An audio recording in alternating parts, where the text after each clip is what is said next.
함께 나눌 말씀, 부활을 경험하는 자라는 말씀 제목입니다. 오늘 본문 말씀 중에 보면요, 예수님께서 십자가를 지시기 전에 제 아들에게 좀 이해하기가 어려운 그런 구조로 이런 말씀을 하십니다. 조금 있으면 세상은 다시 나를 보지 못할 것이로되 너희는 나를 보리니 이는 내가 살아있고 너희도 살아있겠습니다. 예수님은요, 당신이 십자가의 죽음을 경험하기 전에 이미 그의 죽음과 부활을 언급하셨어요.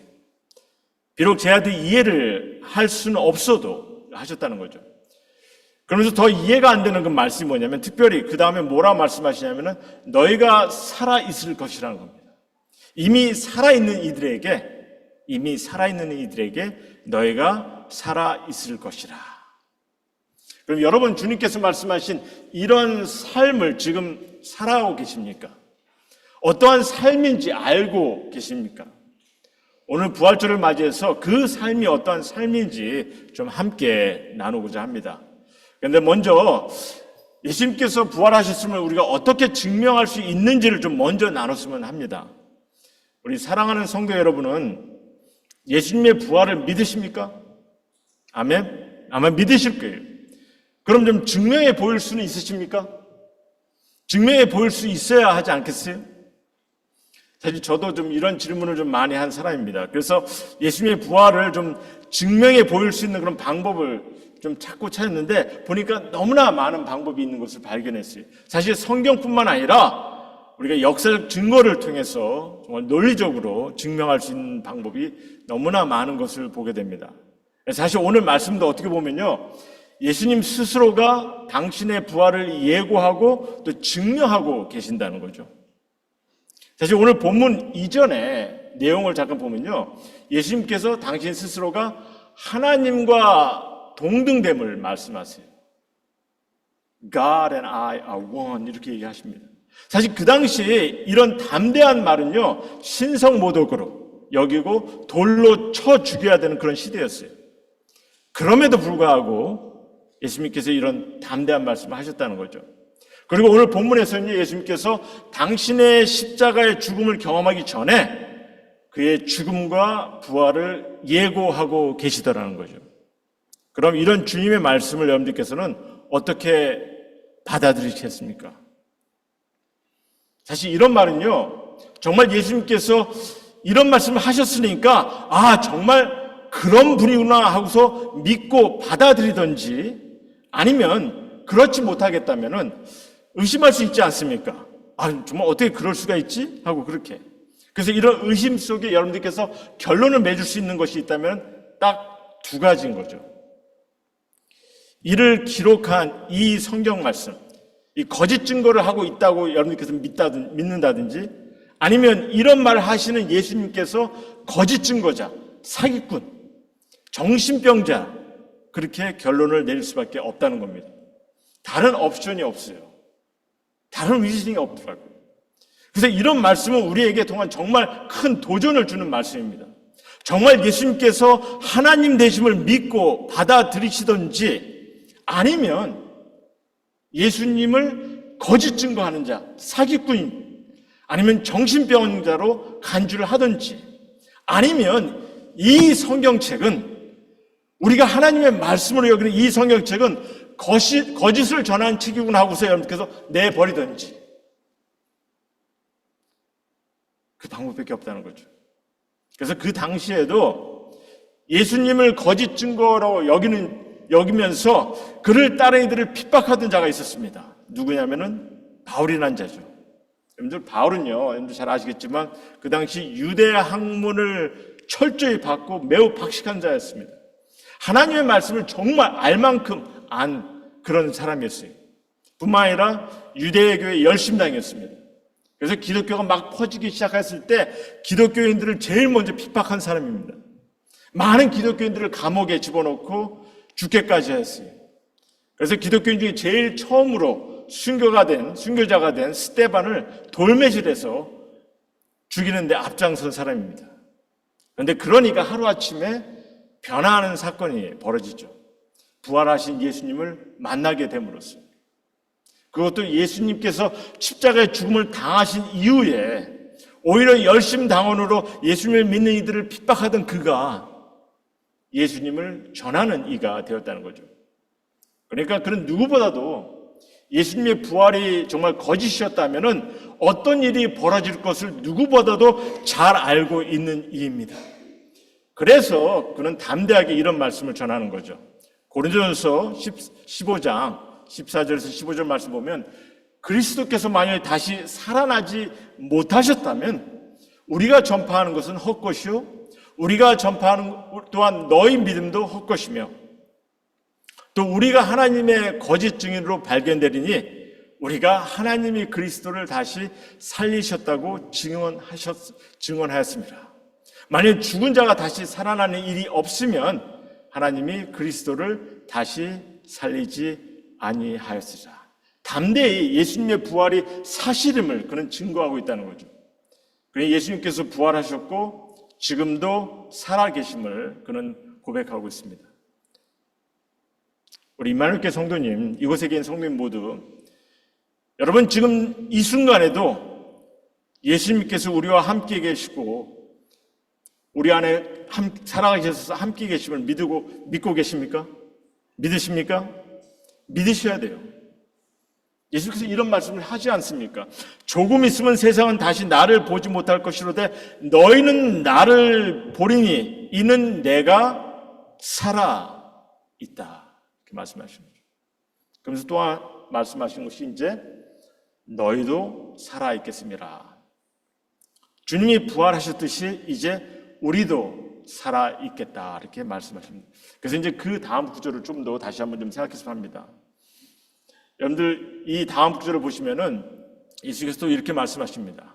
그날에는 그러니까 주님이 살아계시고 또 우리도 그러니까 살아있게 될 때 그날에는 내가 아버지 안에 너희가 내 안에 내가 너희 안에 있는 것을 너희가 알리라 이렇게 하시지 않습니까? 이를 좀 풀어서 좀 설명을 드리면 좋겠는데 좀 시간상 좀 결론만 제가 좀 말씀드리겠습니다. 주님께서 지금 이 순간에도 함께 하신다는 거예요. 믿으십니까? 사실 제가 좀 안타깝게 생각하는 것이 있다면요. 많은 신앙인들이 예수님의 부활을 믿는다고 하면서 이 부분을 주님께서 지금 이 순간에도 함께 하신다는 이 말씀을 놓치고 사는 삶이라는 거죠. 주님께서 명백히 말씀하시잖아요. 여러분들 우리 신앙인들에게 예수님의 부활이 왜 중요합니까? 왜 이를 믿어야 합니까? 그리고 제가 왜 이를 증명하려고 애를 쓰고 있냐는 거죠.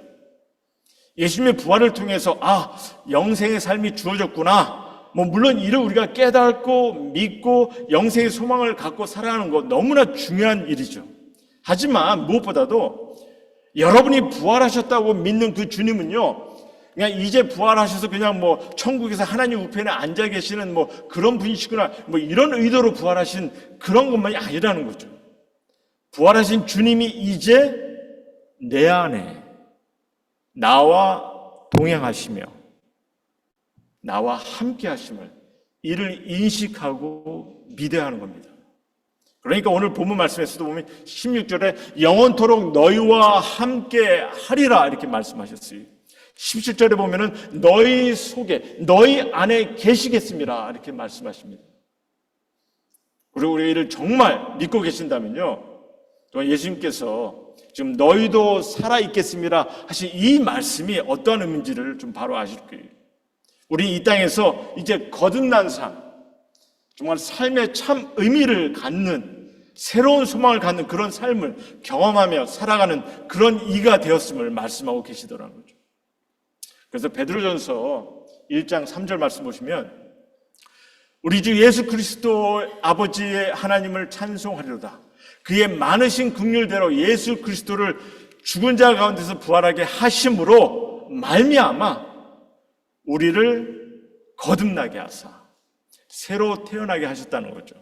그리고 산 소망이 있게 하시며 이렇게 말씀하세요. 사랑하는 성도 여러분, 여러분들 삶의 가장 비극적인 것이 무엇이라고 생각하십니까? 죽음이 아니에요. 가장 비참한 것은요, 삶의 소망이 없이 사는 것입니다. 삶의 의미를 모르고 평생을 사는 거예요. 정작 내가 왜 존재하는지를 모르고 사는 거죠. 그런데 안타깝게도 왜 하나님께서 나의 존재를 허락하시는지 이를 모르고 살아가는 이들이 너무 많다는 거죠. 우리가 보면은 보기에는 그냥 겉으로 좋아 보이면 다 좋아 보이는 그런 생각으로 우리는 생각할 때가 참 많이 있습니다. 만약에 보기에 막 다 좋아 보이면요, 만약 그렇다면은 사실 헐리우드에 속한 이들이 가장 행복한 삶을 살아가는 거죠. 사실 현실은 그렇지 않지 않습니까? 진정한 목적이 있고 의미 있는 삶은 사실 돈으로 살 수 있는 삶이 아닌 거죠. 우리에게 주어진 새로운 삶, 우리에게 주어진 새로운 삶은요, 뭐 기독교인이라는 그런 칭함으로 새롭게 이렇게 포장되는 그런 삶을 말하는 것이 아닙니다. 새로 거듭난 그런 삶인 거죠. 물론 우리가 뭐 과거의 죄, 뭐 젊었을 때 뭐 실수해서 지은 죄, 뭐 실패한 삶, 뭐 이런 것들 모두가 지니고 있어요. 하지만 새로 거듭난 삶은요, 일단 이런 모든 것이 지워진 삶입니다. 주님은 잊으시겠다 이렇게 말씀하셨어요. 주님의 십자가의 능력으로 이런 삶을, 주님께서 십자가의 능력으로 이런 삶을 우리에게 허락하셨는데, 주님께서 십자가의 형벌을 통해서 우리들의 죄를 다 싹둑싹둑 다 지우시겠다 하셨지 않습니까? 그리고 이를 주님께서 이루신 거 아닙니까? 그래서 다만 이를 믿는 그 믿음 안에서 우리는 하나님의 놀라운 은혜를 경험하며 살아갈 수 있는 거죠. 그러니까 하나님과의 관계도 사실 결코 뭐 종교적인 관계를 이루기 위한 것이 아니라는 거죠. 부자 간의, 아버지와 아들 간의 관계처럼 진정한 사랑의 관계를 주님께서 이루기를 원하시는 겁니다. 그러니까 20절의 말씀 다시 보시면 그렇게 얘기하죠. 그날에 내가 아버지 안에, 너희가 내 안에, 내가 너희 안에 있는 것을 너희가 알리라. 그런데 세상의 모든 종교는요, 신적 존재가 좋아할 수 있는 그런 경지까지 내 행위로 막 이루어 나가야 한다고 그렇게 가르칩니다. 내 행위로 구원을 이룰 수 있다 그렇게 얘기하죠. 그러나 하나님의 은혜는 내게 필요한 구원의 조건을 다 이루셨어요. 내가 할 수 있는 것은 다만 우리가 주님을 믿고 의지하는 그런 관계를 갖는 것입니다. 더러는 수억을 가지고 있어도 자살로 인생을 마치려고 하는 이들이 있어요. 왜 그렇습니까? 삶의 의미를 모르기 때문에. 하지만 주님께서는 이 땅에 살아 부활하셔서 이제 우리와 함께 하시며 거듭난 삶을 통해서 우리에게 정말 삶의 목적과 의미를 부여하며 주님과 더불어 그 능력을 경험하기를 주님께서 소원하시고 우리를 지키시고 계십니다. 그래서 이 본문을 통해서 이제 마지막 고민의 말씀을 나누고 좀 정리를 하고자 하는데요. 여러분들 거듭난 삶의 참 의미를 갖는 삶은요, 오늘 예수님께서 중요시 여기시면서 주시는 것이 있는데, 우리가 뭐 거듭난 삶의 참 의미를 갖는 거 여러 가지 우리가 생각해 볼 수 있겠지만, 오늘 말씀을 통해서 우리가 생각해 볼 수 있는 것은요, 이 인생에 주어진 우리 삶은요, 우리 스스로를 위해서 살도록 지음받지 않았다는 거죠. 무엇보다도 주님을 위해서 살기를 원하십니다. 이것이 참된 의미가 부여되는 삶이라는 거죠. 왜? 주님을 위한 삶을 살아갈 때 진정한 우리의 삶의 행복을 얻게 될 것이기 때문에, 삶의 가치를, 삶의 의미를, 삶의 목적을 발견하게 되는 그런 귀한 삶을 허락하시기 때문입니다. 그럼 주님을 위해 살아가는 것은 구체적으로 어떤 것 같습니까? 오늘 15절하고 우리 21절 말씀 잠깐 보시면, 너희가 나를 사랑하면 나의 계명을 지키라 이렇게 말씀하십니다. 21절에 보면은 나의 계명을 지키는 자라야 나를 사랑하는 자니. 그러니까 주님을 위해 살아간다는 것은 결론적으로 주님을 사랑하는 거예요. 주님을 사랑하는 거예요. 그런데 재미있는 것이, 우리가 주님을 위해서 살아간다 하면서 주님을 사랑하려고 하면은 궁극적으로 어떤 감격스러운 일을 경험하게 되냐면요, 21절 말씀 계속 보시면 이렇게 말씀하십니다. 나를 사랑하는 자는 내 아버지께 사랑을 받을 것이요 나도 그를 사랑하여 하나님의 사랑을, 주님의 사랑을 받는다는 거죠. 놀라운 하나님의 사랑을, 내가 주님을 사랑하려고 하다 보니까 주님께서 우리를 사랑하신다는 거죠. 하나님께서 날 사랑하시고 주님께서 날 사랑하시고 사랑을 엄청 받는 거죠. 그러면서 사랑받는 내게 뭐라고 말씀하시면 그에게 나를 나타내리라. 주님을 나타내시겠다는 겁니다. 그럼 내 안에 주님을 나타낸다는 것은 무슨 말씀이겠어요? 내 안에 주님의 모습이 드러난다는 것은 무슨 모습이겠냐는 거죠. 주님 이 땅에 사랑하는 자로, 기쁨의 소식을 전하는 자로, 섬기는 자로, 겸손한 자로, 행복한 자로 오신 분입니다. 우리가 그를 경험하게 되는 거죠. 거듭난 삶, 산소망을 드러내는 그런 삶을 살아가는 거죠. 그러니까 이 모든 것을 위해서, 그래서 사실 어떻게 보면 이 모든 것을 위해서 가장 중요한 것이 뭐냐면 이제 시작이 중요한 건데, 그럼 시작이 뭡니까? 이게 좀 약간 말씀이 좀 약간 이렇게 돌아가는 모습이 있는데, 그럼 시작이 뭐냐? 오늘 말씀 보니까 뭐라고 하십니까? 너희가 나를 사랑하면 나의 계명을 지키리라 이렇게 말씀하세요. 그러니 시작은요 주님의 계명을 지키는 거예요. 그러면은 주님의 계명을 지킨다는 것은 뭡니까? 여러분들 주님의 계명은 뭐라고 말씀하십니까? 요한복음 13장에 보면은 그렇게 말씀하십니다. 새 계명을 주시겠다. 내가 너에게 새 계명을 주노니 서로 사랑하라. 내가 너희를 사랑한 것 같이 너희도 서로 사랑하라. 그래서 이게 어떻게 연결이 되냐면요. 좀 다시 한번 좀 들어보시기 바랍니다. 여러분들께서 부활하신 주님이 나와 함께함을 여러분들께서 믿고 그와 더불어 살아가려고 하다 보니까 이제 내게 거듭난 자의 삶을 좀 산소망을 갖는 자 되게 하시는 거죠. 그래서 좀 감격된 마음에 우리가 주님을 좀 사랑하려고 하니까 주님은 그러시는 거죠. 너희가 나를 사랑하면 서로 사랑하라고. 주님의 가족된 이들과 함께 내가 너에게 허락하신, 관계를 허락하신 모든 이들과 함께 서로 사랑하라 이렇게 얘기했어요. 그래서 서로 사랑하면은 서로 사랑하는 이야말로 나를 사랑하는 것이니 이제 그 사랑을 통해서 내 아버지의 사랑을, 나의 사랑을 내가 너에게 퍼부시라 이런 말씀하십니다. 내가 사랑받는 자가 되는 겁니다. 하나님의 사랑을 받는 자가 되는 겁니다.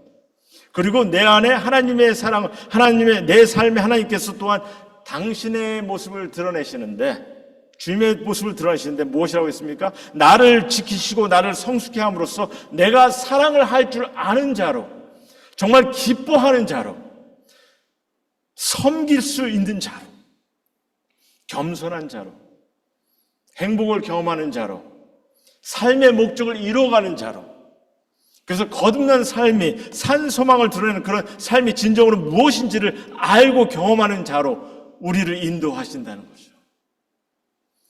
이러한 연결을 주님께서 우리에게 말씀을 통해서 보여주고 계시다는 거죠. 시작은 여러분들께서 주님을 정말 서로 사랑하느냐, 거기서 시작할 때 정말 주님께서 우리를 사랑하실 뿐만 아니라 또한 우리가 거듭난 자의 모습으로 주님과 더불어 살아가는 그 삶이 충만함을, 놀라움을, 귀함을 우리에게 나타내심을 주님께서 말씀해 주고 계십니다. 여러분들 125년에 이게 마르커스 아울렐리우스, 한국말로 하려니까 조금 이상하네요. 그 로마 황제가 친구에게 쓴 편지를 발견했다고 합니다. 근데 그 당시 기독교인들에게 썼는데 뭐라고 썼냐면은, 기독교인들은 정말 이해하기가 힘든 그런 새 종교 집단이다. 사람이 죽어도 슬퍼하기는커녕 기뻐하며 그들의 신에게 감사 예식을 드린다. 그들은 장례를 지내기 위해서 묘지에 갈 때 마치 그냥 가벼운 소풍이나 가듯 노래를 부르며 감사합니다, 감사합니다 하면서 그들이 장례를 지내는 것을 참 이상히 여기는 그런 편지를 썼다고 합니다. 이 초대교인들이 부활의 신앙을 가졌기 때문에, 영생의 확신을 가졌기 때문에, 주님께서 살아계셔서 함께함을 그들이 경험하는 삶을 살아왔기 때문에 그들은 늘 삶 속에 기쁨과 행복이 넘치는 그런 귀한 삶을 경험하고 살았다는 거죠. 부활을 믿느니, 부활의 확신을 갖느니, 살아계신 주님이 함께함으로 삶의 새로운 거듭난 삶을 살아가는 그런 신앙인의 모습을 저들이 경험하더라는 거죠. 다음과 같은 말이 있습니다. 소크라테스는 철학을 남기고 아리스토텔레스는 과학을 남겼으며 예수는 영원한 생명을 남겼다는 말씀이세요. 인류의 가장 위대한 유산은요, 예수 그리스도가 남기신 부활에 대한 믿음입니다. 영원한 생명을 향해 바라보는 우리들의 마음, 이를 주님께서 우리에게 허락하셨어요. 그래서 이를 기억하시고 이를 경험하기 위해서 우리 지금 모두가 정말 거듭난 삶으로 산 소망을 갖는 새로운 삶을 살아가게 하셨는데, 이제 그 삶 가운데 부활하신 주님과 더불어 그를 내 안에 모시고 그를 늘 의지하며 동행하시며 정말 하나님의 사랑을 온전히 여러분들 삶 가운데 경험하고 나누며 이루시는 그런 우리 성도님 모두가 되기를 다시 한번 주님의 이름으로 소원합니다. 주님께서 기뻐 받으신 여러분들의 삶이 되리라 믿습니다.